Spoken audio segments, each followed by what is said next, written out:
Pak Menteri yang berkaitan dengan pertanyaan Pak Junimat tadi. Jadi untuk kasus Madinah dan 5 kabupaten kota di Sumatera Utara, Pak Pimpinan, itu sebetulnya sudah kita tindaklanjuti. Jadi kita sudah koordinasi dengan Polda Sumatera Utara, sudah ditetapkan tersangkanya, kepala dinas dan pejabat yang terkait.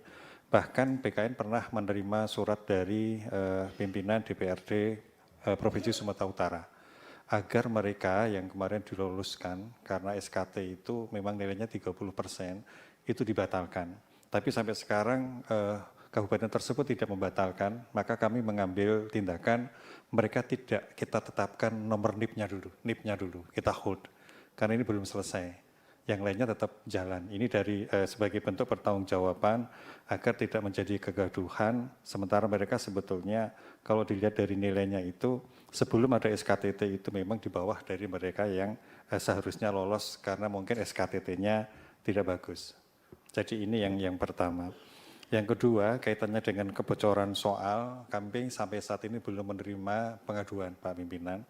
Karena soal itu sebetulnya sudah dieksekusi oleh BSSN. Jadi kami membuat bagaimana caranya supaya soal itu betul-betul aman dan pada saat itu dilakukan seleksi, itu betul-betul hanya dari pihak-pihak BSSN dan pembuat soal yang tahu, yaitu konsorsium dari perguruan tinggi yang ditunjuk oleh Pak Menteri Pendidikan dan Kebudayaan. Kemudian yang ketiga, sewa laptop. Memang kita sewa laptop. Tidak mungkin kita mempunyai laptop tersendiri yang jumlahnya di beberapa titik lokasi sampai ribuan itu, maka kita sewa. Tapi pada prinsipnya kita akan memformat ulang. Jadi tidak yang dikhawatirkan tadi kalau misalnya soalnya itu jadi bocor karena sewa laptop, kita sudah format ulang sehingga harapannya memang tidak akan ada lagi laptop-laptop itu yang mungkin sudah dimasukkan soal-soal atau yang ada upaya-upaya yang tidak benar dari beberapa pihak yang tidak bertanggung jawab. Dan ini sudah kita lakukan uji forensiknya sehingga insya Allah laptop yang kita sewa itu aman.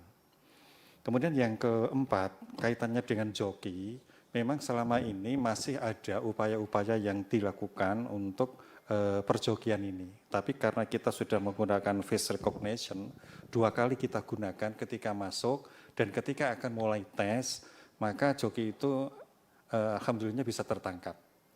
Nah, sehingga kalau misalnya tadi ada kembar 2, itu by system sebetulnya bisa kita tangkap. Karena kembar pun mesti ada bedanya. Ya, ada bedanya. Jadi ini kita mengandalkan sistem yang sudah kita bangun selama ini dan alhamdulillahnya memang bisa berjalan secara objektif.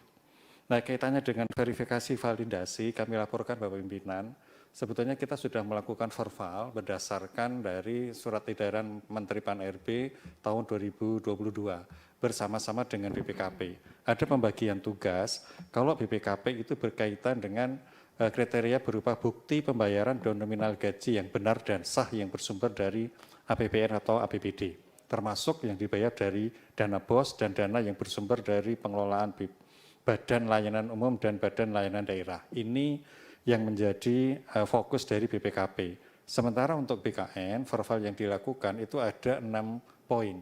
Yang pertama SPTJM, kemudian yang kedua SK pengangkatannya sebagai tenaga kontrak atau non-ASN, kemudian kita lihat masa kerjanya, apakah sudah bekerja paling singkat 1 tahun pada 31 Desember 2021, kemudian usianya paling rendah 20 tahun dan paling tinggi 56 tahun pada 31 Desember 2021.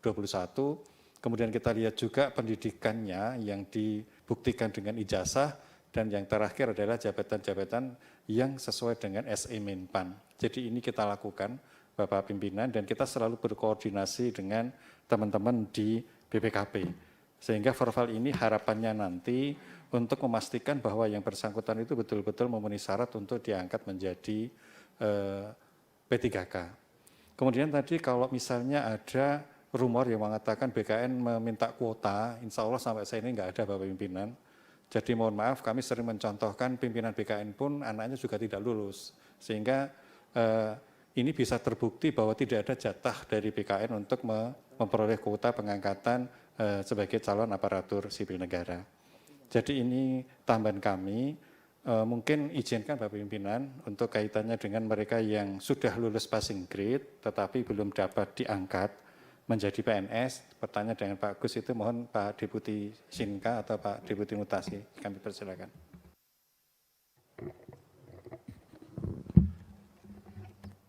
Terima kasih Pak Kepala. Mohon izin Pak Menteri, Pak Ketua. Assalamualaikum warahmatullahi wabarakatuh. Dapat kami laporkan terkait dengan kasus yang tadi disampaikan oleh Pak Gus Pardikaus bahwa ini adalah pengangkatan P3K guru pada tahun 2021, Pak. Jadi pengangkatan guru P3K guru tahun 2021 itu menggunakan sistem UNBK, sistemnya Kementerian Dikbud. Nah, pada saat itu memang formasi untuk gurunya belum ditetapkan pada saat seleksi dilakukan. Sehingga mereka kemudian mengikuti seleksi dan lulus passing grade yang sudah ditetapkan. Nah, jumlah yang sudah lulus passing grade tadi karena formasi ditetapkan belakangan, maka kemudian mereka tidak semua yang lulus passing grade tadi bisa diangkat. Nah, yang formasinya memang tersedia dan gurunya ada yang juga lulus, maka mereka kemudian diangkat. Jadi pengangkatannya pada saat itu adalah berdasarkan guru yang lulus passing grade dan dia mengajar di sekolah itu, maka mereka diangkat. Guru yang kemudian datang dari sekolah lain, tapi dia mengambil formasi di sekolah itu, maka dia masuk dalam kategori P1. Nah, berapa jumlah P1? P1 itu artinya mereka sudah lulus passing grade tetapi belum bisa diangkat pada saat itu, di tahun 2021. Jumlahnya pada saat itu adalah 193.954 orang, seluruh Indonesia. Jadi, nah, tetapi kemudian ada kebijakan pada saat di tahun 2022, kebijakan Pak Menteri, maka mereka-mereka yang sudah lulus P1 tadi, itu diprioritaskan untuk diangkat di formasi 2022. Tidak perlu tes lagi.